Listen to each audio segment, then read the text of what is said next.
We are back on Get Up during these pro day season, and the quarterback prospect Mac Jones was involved in his second pro day at Alabama yesterday, and among those who were there to watch him was Patriots head coach and general manager Bill Belichick. The Pats currently have the 15th pick in the draft. He's very close to Nick Saban, the coach there, but does not seem like 15 is a likely spot for him to be. And I know a lot of people were wondering, well, didn't Mac Jones just take part in a pro day last week? This is why we have Alyssa Lang getting up with us early this morning from the SEC Network to explain what's going on. Alyssa, what is going on? For those who were saying, what's Mac Jones doing twice? Why? What's happening down there? What is the answer to that?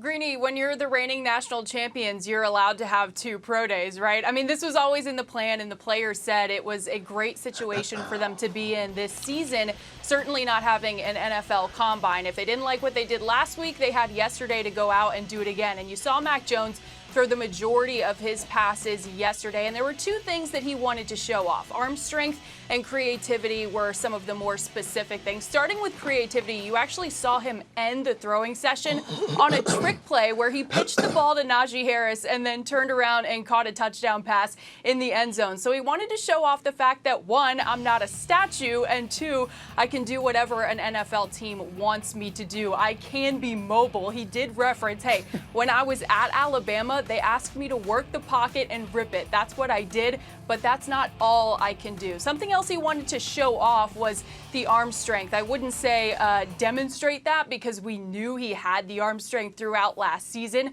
But one of my favorite notes from yesterday was the fact that one of his favorite targets from last season, Devontae Smith, actually participated in the workout for Mac Jones. Devontae Smith didn't do a workout of his own, didn't go through any individual drills, merely came to support Mac Jones, to make him look good. And I think that says a lot about not only Mac, but Devontae Smith as a teammate as well. No question. And we saw Najee Harris wanting to be there with him last week. I mean, the close-knit nature of that team is extremely...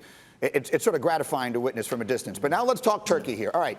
So, Mac Jones, before the season began, no one was talking about him anywhere near the first round. Then the season ended and people were talking about him mid to late first round. And now all of a sudden, San Francisco has traded up to 3, and half the world thinks that's who they're going to get. Does this make sense to you? It does, because Kyle Shanahan is going to get what Kyle Shanahan wants. And we've seen this before. No one was talking about Joe Burrow. He ended up being the first pick overall. No one was talking about Kyler Murray, who wasn't good at Texas A&M.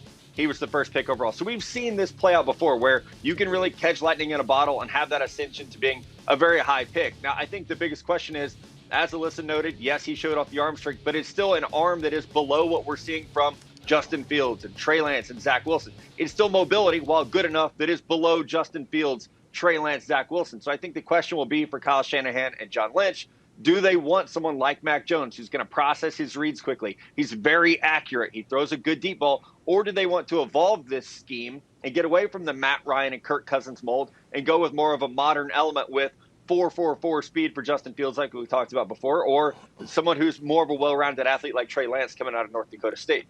So, Des, give us a preview here. You'll be on ABC the night of the first round of the draft. And if Roger Goodell says the words, with the 3rd pick in the 2021 NFL draft, the San Francisco 49ers select Mac Jones, quarterback Alabama, what will you say?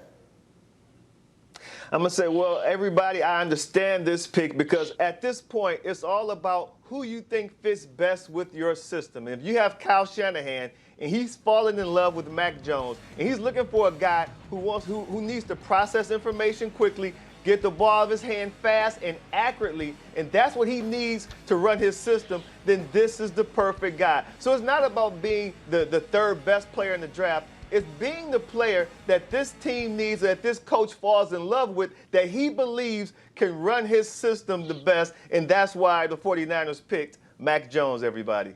And so that's going to be very interesting there if it happens. And so, Alyssa, let me come back to you. Is there any way, if you're around these people all the time, is there any way of gleaning what they expect? If you see Saban there hanging out with all his buddies, he's got Shanahan on one side and he's got Bill on the other side. He's just receiving them, which is amusing to watch from a distance. But do you have any way of gleaning a sense of what they expect to happen for Mac Jones?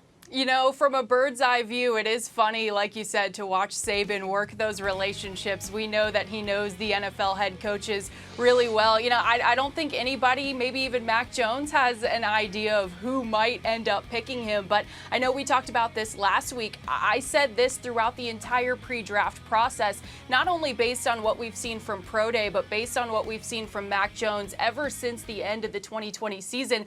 I wouldn't be surprised if any of the 32 teams fell in love with Mac Jones and what he brings to the table based on what Des and Matt just said. I mean, he's a quarterback that has proven himself at Alabama from a numbers standpoint, and then even yesterday throughout Pro Day was having a great time with his guys. You see him fist bumping scouts, and he's a ready-made leader. I'm looking forward to see who ends up picking him up.